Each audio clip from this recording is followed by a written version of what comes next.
નમસ્કાર દર્શક મિત્રો, ન્યૂઝ ગુજરાતમાં આપનું હાર્દિક સ્વાગત છે। હું છું બોની પ્રિન્સ। હવે જોઈએ આજના મુખ્ય સમાચાર। ન્યૂઝ ગુજરાતના અહેવાલની અસર। અરવલ્લી પોલીસે ટ્રેક્ટર છેતરપિંડીના મોટા રેકેટનો પર્દાફાશ કર્યો। ન્યૂઝ ગુજરાત દ્વારા ટ્રેક્ટર છેતરપિંડીના મુદ્દાને પ્રાથમિકતાથી ઉજાગર કર્યા બાદ અરવલ્લી જિલ્લા પોલીસને મોટી સફળતા મળી છે।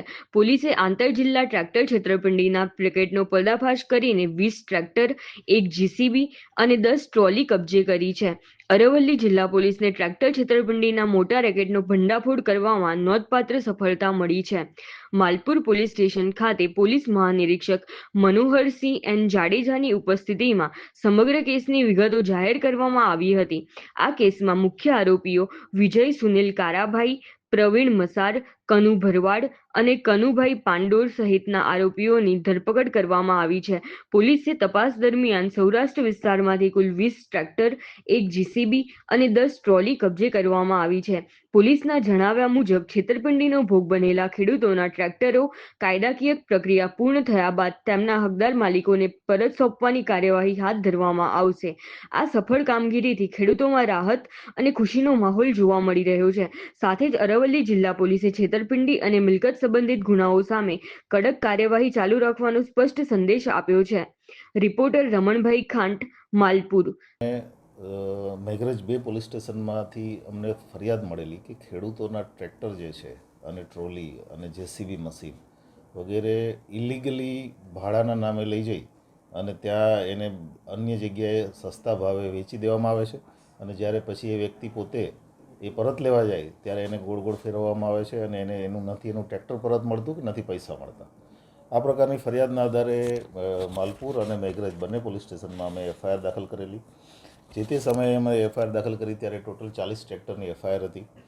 પછી એમાં એડિશન થતું ગયું અને એફઆઈઆર દાખલ કર્યા પછી બંને પોલીસ સ્ટેશનની અલગ અલગ ટીમો અને જિલ્લાની એલસીબી આ બધા કામે લાગેલા અને ત્યારબાદ જે અલગ અલગ જગ્યાએથી, કારણ કે આ મોટાભાગના જે ટ્રેક્ટર છે એ સૌરાષ્ટ્રમાં અને આજુબાજુના જિલ્લાઓમાં વેચી દેવામાં આવેલા ઓછા ભાવે, એ અલગ અલગ જિલ્લાઓમાંથી એ બધી રિકવરી કરી છે। અત્યાર સુધીમાં ટોટલ અમે 20 ટ્રેક્ટર, 1 જેસીબી અને 10 ટ્રોલી રિકવર કરી શક્યા છીએ। એ સાથે સાથે અમે એમાં ટોટલ 6 આરોપીઓ અત્યાર સુધીમાં અરેસ્ટ કર્યા છે। મુખ્ય આરોપી જે છે એ વિજય, જે પ્રાંતવેલ બાયડનો વતની છે, એની સાથે સહયોગમાં સુનિલ કાળાભાઈ પરમાર, પ્રવીણ મસાર, કનુ ભરવાડ કરીને જે છે એ મુખ્ય આરોપી છે, ઉપરાંત વિપુલ અને કનુભાઈ પાંડોર, આટલા આરોપીઓ અત્યાર સુધીમાં અમે અરેસ્ટ કર્યા છે। આરોપીઓના 3 દિવસના રિમાન્ડ ઉપર છે।